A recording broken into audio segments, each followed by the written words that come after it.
Rapaze, professora Bruna Oliveira de História. E o nosso tema de agora é a monarquia sufocada, né? O poder moderador e a constituição da mandioca. Bom, primeiramente o que nós precisamos saber é que o país, Brasil, nosso país no caso, em 1822 consegue comprar a independência, né? Ou seja, ver livre de Portugal, mas, embora sejamos um país, então, independente, continuamos a ser um país que tem uma monarquia, e uma monarquia prevê um rei. E o que esse rei ele tem? Ele tem um poder absolutista, ou seja, o poder absoluto é do rei, todas as decisões partem dele. E isso dentro de um país que se diz independente, não funciona muito, né? E começa a causar determinados alvoroços aí em outras camadas da sociedade, como por exemplo, as elites daquele momento falaram, olha, se nós somos independentes, se nós estamos aí em um processo de construção de uma outra coisa, eu não quero mais ter um monarca mandando em mim. E aí nós vamos ter primeiro o surgimento, o advento aí do surgimento da Câmara, né?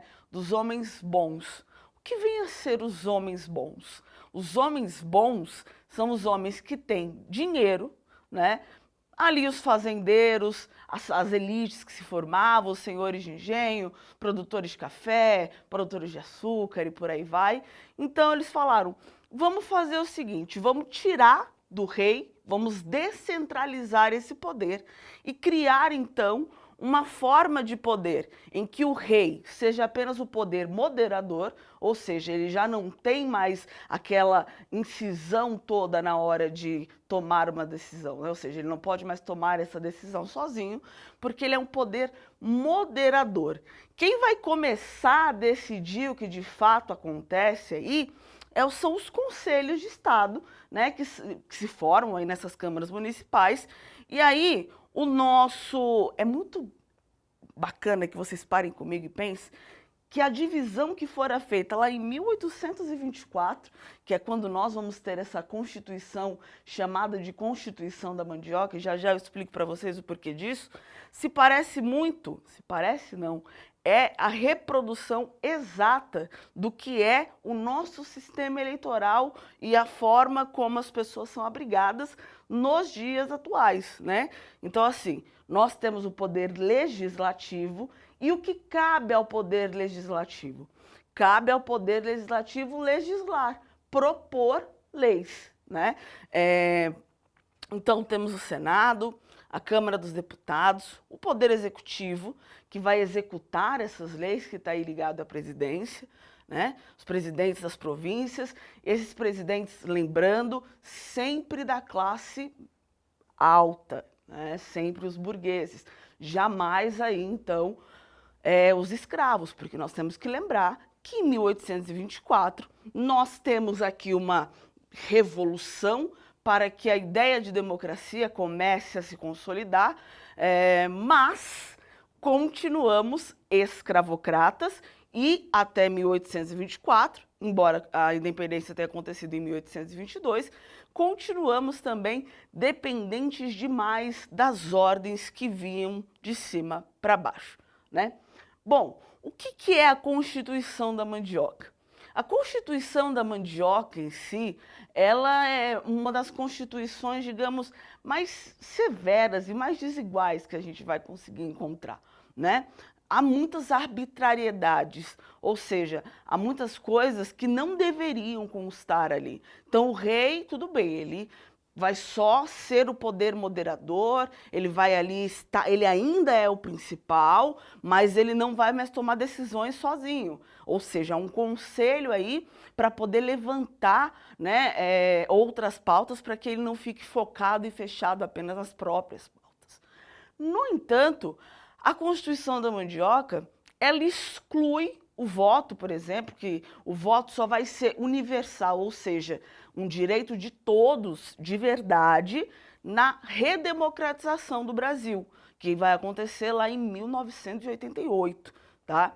E a gente vai falar sobre isso com mais profundidade, né? E aí, o que acontece? O poder moderador era suficiente para o rei? Imagine se você nessa situação. Você manda em tudo e aí, de repente, vem alguém chega e fala assim, ó, você não pode mais mandar em tudo, não estou satisfeito com o modelo que você está apresentando, então eu te proponho um novo modelo. Ao invés de eu servir a você, você vai servir a mim. Então a Constituição, ela deixava um país que já era desigual ainda mais desigual, né? Ela propunha aí a diminuição do poder do rei, mas o aumento do poder das elites. Né? Ou seja, não é que as pessoas vão ficar ali sem líder, muito pelo contrário. Só que as elites agora é que querem mandar. As elites agora é que querem fazer com que o rei deixe de ser o principal e os problemas do povo. Que povo é esse? O povo, no caso, são os ricos, né? Enfim. E aí nós temos que falar aqui sobre essa relação entre o Estado e a Igreja, né? Nós, hoje, após a redemocratização do Brasil, com a Constituição de 1988, nós temos o que chamamos de Estado laico, né? O que é um Estado laico? O princípio da laicidade prevê, primeiro, o respeito a todas as religiões, né? A todas as práticas religiosas, mas a Igreja não deve interferir no Estado, ou seja, o que a Igreja prega dentro dos seus cultos, enfim, não deve refletir dentro da sociedade, não deve ser significativo para a sociedade. Afinal de contas, nós estamos num momento republicano, né? Mas, então, o que acontece aqui é que essa relação que nós precisamos, que a Igreja não intervenha, ela não acontece nesse momento. Na Constituição da Mandioca, nós ainda temos um Estado que não é laico, ou seja, a Igreja continua interferindo nas decisões e nas próprias jogadas, não só nas decisões, nas jogadas políticas que ali eram feitas para poder, então, sacramentar, digamos assim, o seu poderio, né? A Confederação do Equador, nós chamamos de Confederação do Equador porque ela vai acontecer ali muito próxima à linha do Equador, né, propriamente dito. E o que acontece? A Confederação do Equador, ela se trata de revoltas, né, das pessoas que não queriam uma monarquia, mas também não concordavam com esse modelo porque não se sentiam representadas dentro dele. Logo, se elas não se sentiam representadas, e essa confederação vai ser encabeçada aqui pela Bahia, né? Vai começar no dia 2 de julho, e a Confederação do Equador resulta aí na independência da Bahia do Brasil, né? Não obstante, a comemoração da independência da Bahia acontece no dia 2 de julho, não no dia 7 de setembro, como acontece a de todo o restante do país, né? Bom, enfim, nós aqui temos já uma sociedade igualitária? Óbvio que não, porque se nós estamos falando que essa Constituição da Mandioca, ela desrespeitou em absoluto as pessoas que ali viviam, que eram pobres, não eram escravos, mas eram de renda baixa e tudo mais, o país continuava a ser escravocrata, não mexemos nas estruturas, a gente apenas deu um tapinha ali, passou uma maquiagem, falou assim, olha, agora nós já não somos mais monarquistas, agora já estamos aí a caminho de uma democracia. Mas o problema é, nossa ausência de experiência democrática é o que faz com que o Brasil, nos dias de hoje, ainda seja um país extremamente desigual. E por que eu estou focando tanto no Brasil? Porque tudo isso aqui, nesse momento, está acontecendo dentro do Brasil. A Constituição da Mandioca, ela é promulgada em 1824, né? Com Dom João, que era extremamente inflexível e por isso até ele começa a causar essas revoltas nas pequenas elites, os burgueses e por aí vai. Então, Dom João era extremamente autoritário e essa Constituição, ela reflete muito o que foi isso, né? Então, assim, essa Constituição da Mandioca também, ela tira o poder de algumas pessoas e dá para outras, assim, é uma coisa extremamente absurda. Vale a pena uma pesquisa mais aprofundada, ou vocês podem ver em uma das nossas videoaulas, né? Uma coisa que eu queria deixar como provocação para vocês é, se desde 1824 nós temos a mesma configuração de poder legislativo, executivo, judiciário, ou seja, as estruturas não mudaram, porque ainda nos dias atuais temos o poder legislativo, executivo e judiciário. Mas o que falta, afinal, para que isso comece a se tornar um Estado igualitário? Por que continuamos a seguir esse mesmo modelo de 1824? É um modelo aceitável? É um modelo bom? Será?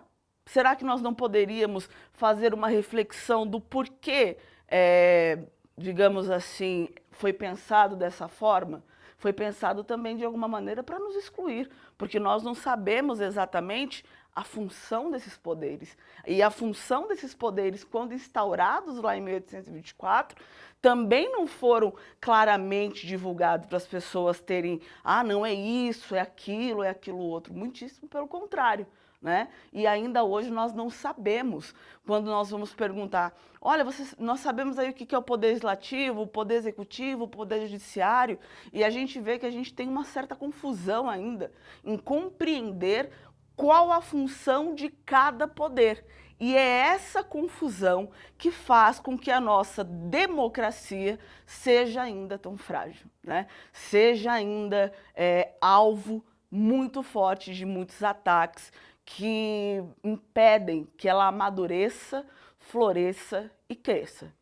Então, o resumo do bate-papo que tivemos até aqui foi a monarquia sufocada, a primeira Constituição de 1824, o poder moderador, o sistema eleitoral, que se parece muito com o sistema que nós temos ainda hoje, a relação entre o Estado e a Igreja e a Confederação do Equador. Recomendo que vocês tirem uma foto da lousa para que vocês possam estudar, possam levar aí quando tiverem alguma dúvida e consultar. Espero que vocês tenham gostado. É isso, tamo junto, até a próxima.